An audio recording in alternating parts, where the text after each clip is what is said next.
اسلم ما في الوجود سر الله في كل موجود ونقطة دائرة الوجود صاحب لواء الحمد والمقام المحمود مولانا ومولى الثقلين جد الحسن والحسين أبا القاسم محمد وأهل بيته الطيبين الطاهرين المعصومين المظلومين ولعنة الله على أعدائهم أجمعين من يومنا هذا إلى قيام يوم الدين أما بعد فقد قال الله سبحانه وتعالى في كتاب المبين وفرقان المجيد وقوله الحق بسم الله الرحمن الرحيم وَإِذَا أَخَذْنَا مِيثَاقَ بَنِي إِسْرَائِيلَ لَا تَعْبُدُونَ إِلَّا اللَّهَ وَبِالْوَالِدَيْنِ إِحْسَانًا وَذِي الْقُرْبَى وَالْيَتَامَى وَالْمَسَاكِينِ وَقُولُوا لِلنَّاسِ حُسْنًا وَأَقِيمُوا الصَّلَاةَ وَآتُوا الزَّكَاةَ ثُمَّ تَوَلَّيْتُمْ إِلَّا قَلِيلًا مِنكُمْ وَأَنْتُمْ مُعْرِضُونَ صلوات بھیجیں۔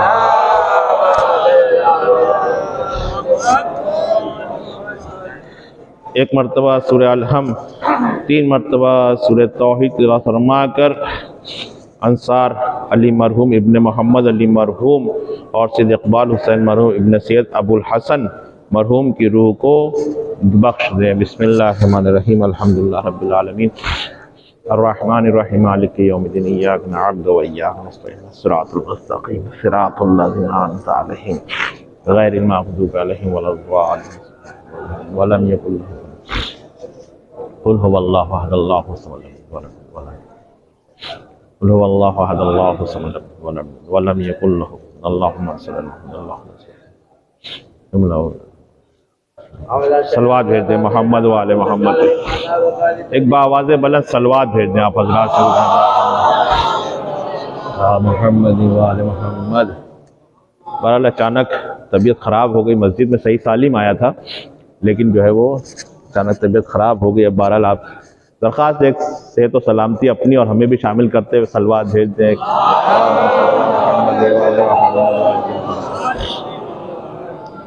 ہوا ہے، اچانک ہے، اثر ہو گیا اور یہی زندگی کی علامت ہے، کیونکہ زندگی پہ ہر چیز اثر کرتی ہے، مرنے پہ تھوڑی کوئی چیز اثر کرتی ہے۔ جسم پہ وہی چیز اثر کرتی ہے جس جسم میں جان ہو۔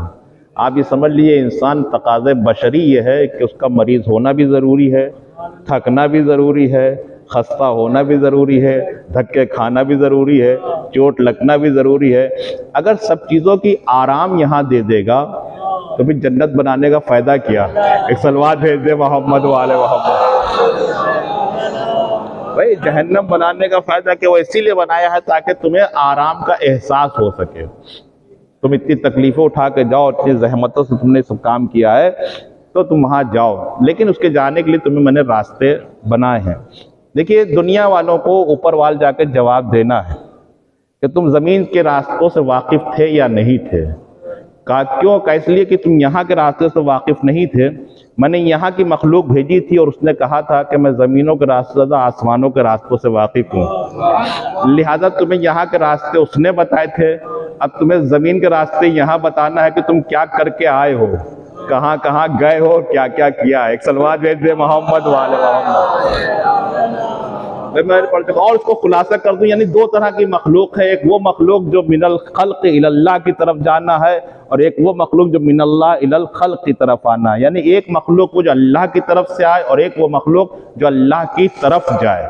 تو ہم وہ مخلوق ہیں جس کو اللہ کی طرف جانا ہے، اور وہ جو مخلوق ہے اللہ کی طرف سے آنا ہے، اس کو اللہ کی طرف جانا تھوڑی ہے، وہ تو اللہ کی طرف سے آئی ہمارے لیے، ہم کو لے کے جانے کے لیے، اور جب لے کے جائے گی وہ اسی لیے تاکہ تمہیں جو ہے اس کا وہاں کے معلومات ہونا چاہیے۔ میں کیوں آیا ہوں؟ اسی لیے آیا ہوں۔ بھائی چاہے 1 لاکھ نبی ہو چاہے انبیاء کوئی بھی ہو، ایک ہی مقصد ہے تاکہ تمہاری نفسانی تربیت ہو جائے، کوئی دین کی بحث نہیں ہے۔ بارہ میں علوم قرآن پہ بارہ درس آج کل دے رہا ہوں، اس کی وہ نہیں میں بتا رہا ہوں، لیکن ایک مطلب کہنے مقصد یہ کہ کوئی اس کا تعلق اس سے نہیں ہے کہ صاحب کوئی چیز الگ ہے، یعنی قرآن کا تعلق آپ کی فطرت سے ہے، فطرت سے ہٹ کے کوئی گفتگو قرآن کر ہی نہیں سکتا۔ یا تو عقل کے یعنی عقل و فطرت کے مطابق گفتگو کرے گا یا پھر فوق عقل بات کرے گا، جس کا تعلق نہ فطرت سے نیچے نہیں ہے، فوق عقل یعنی کہ اس کا تعلق آپ کو یہاں سے نہیں ہے، اس کا خالی تعلق ایمان سے قیامت ہے، دوزخ ہے، جنت ہے، جہنم ہے، قبر کے حساب کتاب ہے، اس فرشتے ہیں، یہ سب ساری چیزیں آپ کا اس سے کوئی تعلق اس طرح کا نہیں ہے کہ آپ اس کو عملی جامہ کوئی پہنا، بلکہ آپ کا تعلق ایمان سے اس کا کہ آپ کو اس پہ الذین یؤمنون بالغیب، یعنی تمہیں ان چیزوں پر بھی ایمان رکھنا جو غیب ہیں۔ اب غیب میں ایک اور بھی غیب ہے جس کا نام حجت خدا ہے۔ ایک صلوات بھیج دیں محمد والے محمد، سمجھ رہے ہیں؟ ایک اس سے بہتر صلوات بھیج دیں۔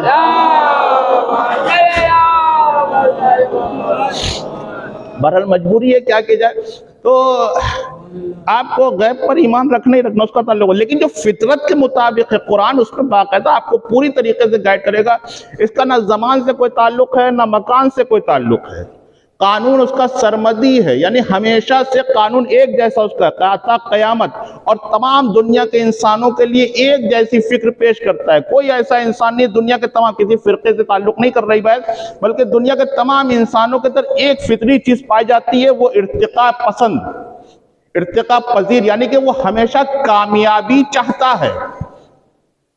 دنیا کا کوئی انسان ایسا ہے جو کامیابی نہ چاہتا ہو؟ دنیا کا ہر انسان فطری طور کے اوپر اس کے اندر یہ فطرت میں پائی جاتی ہے، ہمیں چاہے وہ چور ہی کیوں نہ ہو۔ ایک صلوات بھیج دیں محمد والے محمد، اس کی فطرت میں یہ چیز پائی جاتی ہے کہ وہ ارتقاء پسند ہوتا ہے، یعنی کامیابی کو پسند کرتا ہے، کامیابی چاہتا ہے۔ تو قرآن نے بڑھ کر کہا یرید اللہ بکم الیسر ولا یرید بکم العسر، میں اسی لیے ہی تو آیا ہوں تاکہ تمہیں کامیابی کی طرف لے جاؤں۔ ایک صلوات بھیج دے محمد والے محمد، سمجھ رہے ہیں آپ؟ زمانے کے تقاضوں کو پورا کرے گا، اور کہہ رہا ہے کہ تمہاری فطرت یہ ہے کہ تم دوسروں کو دیکھ کے چاہتے ہو کام کروں، تمہارے سامنے کوئی بہت کامیاب آدمی، تم نے کہا یار یہ کامیاب تو میں بھی کامیاب ہو جاؤں، یعنی تمہیں ایک دوسرے کو دیکھ کے کامیابی کی تقاضا پیدا ہوتا ہے، یہ کہ میں بھی ہو جاؤں۔ فَبِمَا رَحْمَةٍ مِّنَ اللَّهِ لِنْتَ لَهُمْ وَلَوْ كُنْتَ فَظًّا غَلِيظَ الْقَلْبِ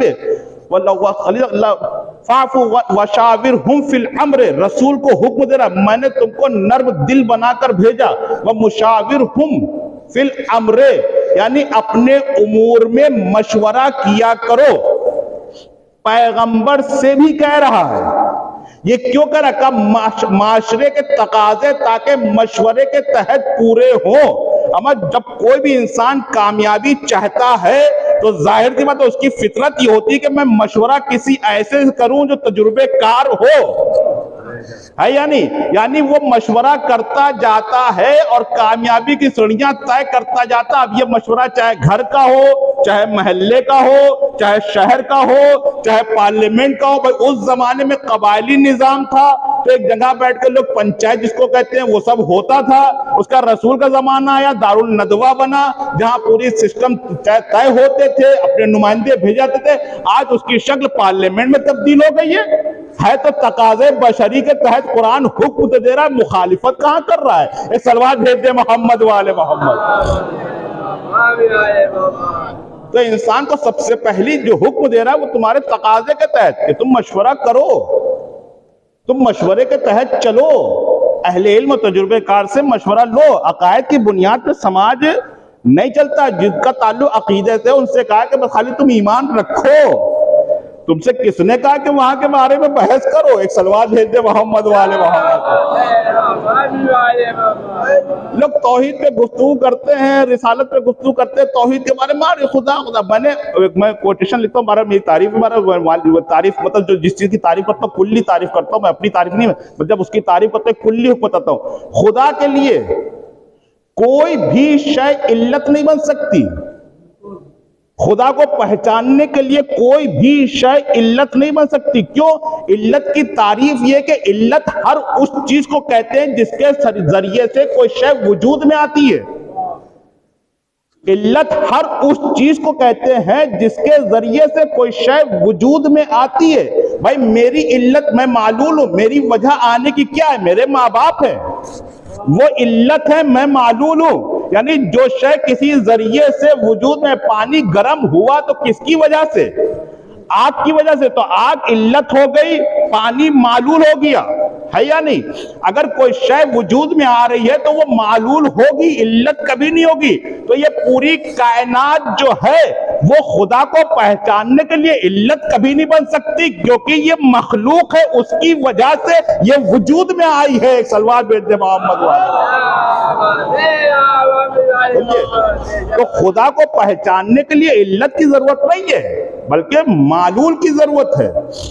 ظاہر سی بات ہے. تو اب خدا کو کیسے پہچانے؟ کوئی ایسا معلول ہو جو اس جیسا ہو، بہت توجہ کے ساتھ، جس کو دیکھ کے ہم خدا کو پہچان سکے. معلول کی بھی قسمیں ہیں، جیسی علت ہوگی ویسا معلول ہوگا، ہے یا نہیں؟ جو چیز صلاحیت علت میں پائی جاتی ہے وہ شاید معلول کے اندر حتماً جو ہے یا تو پہچاننے کے لیے اگر اپنا جیسا بنائے گا تو اس میں وہ چیز ڈالے گا. اب اللہ کرا الا لہ الخلق والامر تبارک اللہ رب العالمین، اللہ نے پوری کائنات کو خلق کیا، والامر اور امر کو بھی خلق کیا. تو یہ امر کیا چیز ہے؟ کہ امر اس کو کہتے ہیں جس کے ذریعے سے کوئی شے حرکت کرتی ہے. بہت توجہ کے ساتھ میں. تو میں نے کہا امر کے لیے صاحب امر کا ہونا ضروری ہے. یا تو صاحب امر ہے یا پھر وہ صاحب امر ہوگا جو چاند کو چلا رہا ہے اور تو کہہ رہا سخر لکم اللیل والنہار والشمس والقمر والنجوم مسخرات بامر.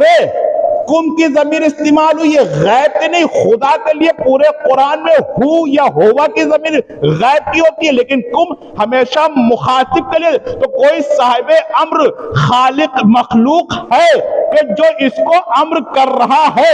اگر اشارہ کر رہا ہے تو سورج پلٹتا ہوا نظر آ رہا ہے، اگر اشارہ کر رہا ہے تو چاند کے 2 حصے نظر آ رہے ہیں، اگر مردے کو ٹھوکر مار رہا ہے تو زندہ نظر آ رہا ہے. تو ایسا صاحب امر ہونا چاہیے جس سے یہ فعل صادر ہوتے ہو. یہ صلوات بھیجتے محمد.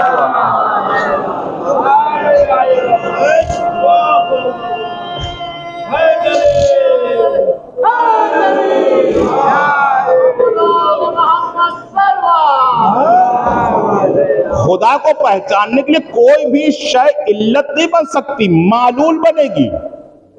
تو کوئی ایسی شے ہو جو خدا کو پہچنوائے، کوئی ایسی چیز ہو جس کے ذریعے سے خدا تک پہنچ سکیں. یا تو خدا جیسا دکھنا چاہیے یا صفات و کمالات میں خدا کی کمالات رکھتا ہو. میں نے پچھلی دفعہ گواہ پڑھ چکا ہوں، یعنی انسانی کمالات کی حد یہ ہے، بہت توجہ کے ساتھ میں، انسان کے کمال کی حد یہ ہے کہ اس سے صفات و کمالات الہی ظاہر ہو جائے، یہی اس کے کمال کی حد ہے.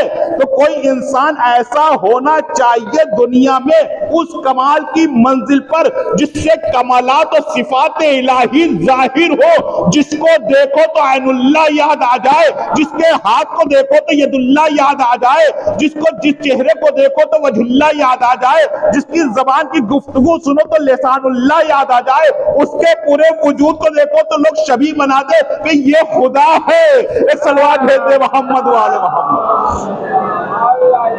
جبکہ وہ خدا نہیں ہے، لیکن چونکہ وہ اس حد کمال کے اوپر ہے، وہ شے اتنے کمال کی منزل کے اوپر ہے کہ اس سے اعضاء و جوارح سے کمالات و صفات الہی ظاہر ہو رہے ہیں. اور وہ ایک ذات ہے جس کا نام مولا کائنات علی ابن ابی طالب.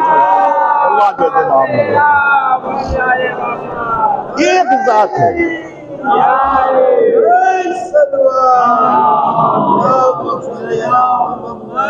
ایک ذات کائنات میں جس کو دیکھ کے لوگوں نے کہا کہ ہاں یہ ہے. تو جو یہ مخلوق ایسی ہے تو اس کا خالق کیسا ہوگا؟ جب یہ مخلوق ایسی ہے تو اس کا پالنے والا کیسا ہوگا؟ جب اس کا علم ایسا ہے تو وہ عالم کیسا ہوگا؟ تو وہ کہہ رہا علیم بصیر خبیر. اب صدق کیا کہہ سکتا ہے؟ اپنے علم کا خود اظہار کر رہا ہے، کہہ رہا کوئی بھی چیز مجھ سے پوشیدہ نہیں ہے. میں نے اپنے کو پہچانوانے کے لیے تو اس مخلوق کو بھیجا ہے. جس نے اس کو پہچان لیا اس نے رسول کو پہچان لیا, جس نے اس کو پہچان لیا اس نے اللہ کو پہچانا. یہ مہینہ ولایت کا مہینہ ہے, اما جو اس مہینے کو نہ پہچان سکا وہ شعبان کو نہیں پہچان پائے گا, جو شعبان کو کچھ نہیں کر پائے گا وہ رمضان کو کیا پہچانے گا. ایک صلوات بھیج دے محمد والے محمد. عظمت سے ولایت کا مہینہ بس پڑھ چکا آپ کے سامنے. تو یہ وہ کمالات و صفات کی ہستی ہے کہ اس کے ذریعے سے تم لوگ تک پہنچ سکو. اسی لیے وہ ذات آئی اور اس نے کہا میں وہاں سے آیا ہوں, اس لیے زمینوں کے راستے جانتا یہاں بھی, لیکن زمینوں کے راستے زیادہ آسمانوں کے راستوں سے پوچھو.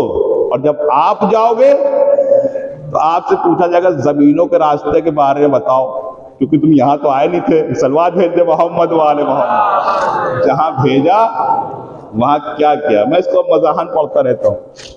آپ کو دعویٰ کرنا پڑے گا کسی نہ کسی کو. تو میں اکثر مذاق میں مطلب اس کو جو ہے اس کو نہ لیجیے گا, میں تفریح میں اس میں تاکہ انجوائے پیدا ہو جائے تھوڑا سا, جو دلچسپی انسان کی خواہش ہوتی ہے.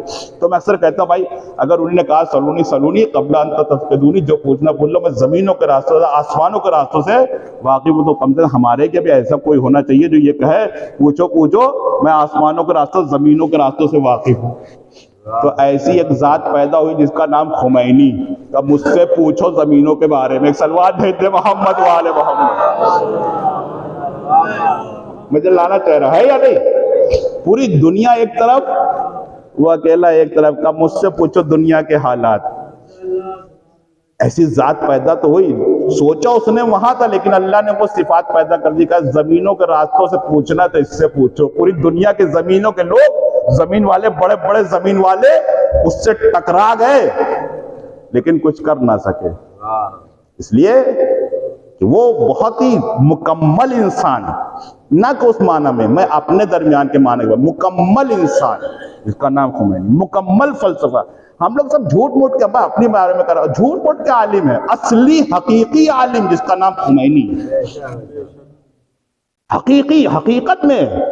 اور اس نے چیز کا خود اعلان کیا ہے کہ حقیقت یہ ہے کہ یہ علم بھی انسان کو جہنم میں پہنچا دیتا ہے. وہ تھا حقیقت. کبھی اس گمان میں رہے, ہم سب ناقل ہیں, جو لکھا ہے وہ پڑھ کے سنا رہے ہیں. عالم اس کو کہتے ہیں جو کچھ کر کے چلا جاتا ہے. تو وہ عالم حقیقی تھے جو پوری کائنات کے اندر ایک شیعہ کو مرکز دے کے چلے گئے. ایک صلوات بھیج دے محمد والے محمد. کچھ کر کے چلا جائے, وہ ہے حقیقی عالم. اور یہ چیز کہاں سے ملتی ہے؟ پوری دنیا کا نظام میں آپ اٹھا کے دیکھیے, یہ چیزیں کہاں سے ملتی ہیں؟ فقط کربلا کے میدان سے. کہیں نہیں ملیں گی آپ کو. یہ چیز کربلا کے میدان سے ملتی ہے کہ اگر ہم جا رہے ہیں تو دنیا کے اندر کچھ فیصلہ کر کے جا رہے ہیں. دنیا کو نمازیں سب پڑھ رہے ہیں. کون ہے جو نماز نہیں پڑھ رہا بھائی؟ رسول کا مقصد پورا ہو گیا. رسول کا مقصد کیا تھا؟ کہ لوگ کلمہ پڑھنے لگے, اللہ کو پہچاننے لگے, اس کی کتاب کو حفظ کرنے لگے, لوگ قرآن پڑھنے لگے, نماز پڑھنے لگے, سارے احکام پہ عمل کر رہے. سب احکام پہ عمل ہی تو کر رہے تھے. تو یہ مقصد انبیاء تھا, پورا ہو گیا. نہیں, یہ مقصد انبیاء نہیں ہے. تربیت نفس یہ بھی تو ہے کہ اس کا استعمال بھی تو نہ ہو. یہ بھی تو ہو کہ حقیقت انسان بھی تو پتہ ہونا چاہیے. خالی مذہب کو قبول کرنے سے فائدہ کیا جب انسان ہی نہیں بنا؟ مذہب ایک الگ چیز ہے, انسان ہونا سب سے بڑی چیز ہے. اور یہ اگر کسی نے دکھایا ہے تو کربلا کے میدان میں حسین ہے. تو تم جاننا چاہتے ہو انسان کسے کہتے ہیں, اسلام کسے کہتے ہیں؟ حقیقت میں اسلام اس کا نام نہیں کہ ہم نماز پڑھنے لگے, قرآن پڑھنے لگے ہیں, نمازیں پڑھ رہے ہیں, عبادتیں کر رہے ہیں. تو حقیقت میں اسلام ہے تحفظ کا, لوگوں کی حفاظت کا. اگر تمہارے میں یہ جذبہ نہیں ہے تو زندگی بھر پڑھتے رہو. تمہارے اندر یہ جذبہ ہونا چاہیے کہ ہم ظلم کے خلاف ہمیشہ خدا کے علاوہ کسی کے سامنے نہیں جھکنا چاہیے, کسی کو نہیں ماننا چاہیے. بعنوان ہے. لیکن امام حسین نے کہا تمہیں ہم اس چیز کو اوپر دنیا کو بتائیں گے. علی اکبر قربان ہو گئے. اب بتائیے, دنیا کی سب سے قیمتی چیز ہے اولاد. ایک باپ کے لیے کوئی ایسا باپ نہیں ہوگا جو اپنی اولاد کو نہ چاہتا ہو. سب سے قیمتی چیز اس کی وہ جوان اولاد. بھائی بہن اپنی جگہ کے اوپر, کہ اللہ نے کہا لن تنالوا البر حتی تنفقوا مما تحبون. میں اس قربانی کو پسند کرتا ہوں جو تم کو سب سے زیادہ عزیز ہو. اس آیت کے حوالے سے کربلا کے میدان میں اگر کوئی شہید ہے سب سے پہلے تو وہ علی اکبر ہے، اگر اس آیت کی تفسیر کی جائے، کیونکہ اللہ کہہ رہا میں وہ قربانی قبول کرتا ہوں جو تم کو سب سے زیادہ عزیز ہو۔ تو کربلا کے میدان میں سب سے زیادہ عزیز کون تھا؟ علی اکبر تھے، جو شبیہ رسول تھے رفتار میں، گفتار میں، اور خود امام حسین اس چیز کو کہہ رہے ہیں، اس چیز کو کہہ رہے پروردگار تو گواہ رہنا، میں اس کو بھیج رہا ہوں جس کو میں نے نماز شب میں مانگا۔ میں اپنے نانا کی تصویر چاہتا تھا، میں اپنے نانا سے بہت محبت کرتا تھا، لہذا میں نے ان کی محبت میں علی اکبر کو مانگا تھا، اور تو گواہ رہنا میرا علی اکبر میرا 3 دن کا بھوکا پیاسا ہے، مجھے کتنا عزیز ہے، تیری راہ میں قربانی دے رہا ہوں۔ اور کچھ چیزیں ایسی ہوتی جس کا تعلق فیلنگ سے ہوتا ہے، پڑھنے لکھنے علم سے بالکل نہیں ہوتا، کبھی نہیں ہوتا ہے، جس کا تعلق صرف فیلنگ سے ہوتا ہے۔ آپ لاکھ سمجھائیے، لاکھ پڑھائیے، لاکھ لکھائیے، چاہے نبی ہو چاہے امام ہو، بڑی جرات سے کہتا ہوں، آپ کہیں گے یہ کیسے ہو سکتا ہے؟ چاہے نبی ہو چاہے، ہم نے کہا بالکل ہو سکتا ہے، کیوں نہیں ہوتا ہے؟ علی اکبر سے زیادہ کوئی عالم تھوڑی ہے، لیکن پھر بھی امام حسین یہ جملہ کہہ رہے ہیں، بیٹا علی اکبر، جب علی اکبر نے سوال کیا بابا آپ مجھے اجازت دے چکے ہیں، اب تو آپ خیمے میں واپس چلے جائیے، یہ کہنا ہے امام کا کہ بیٹا تم کو نہیں پتا ہے ایک باپ کسے کہتے ہیں، اس لیے کہ اگر تم صاحب اولاد ہوتے تو اس چیز کو محسوس کرتے ہیں، یعنی جس کا تعلق حسیات سے ہے اور جب تک وہ ان مرحلوں کو طے نہیں کرتا اس چیز کا اس کو علم نہیں ہوتا ہے۔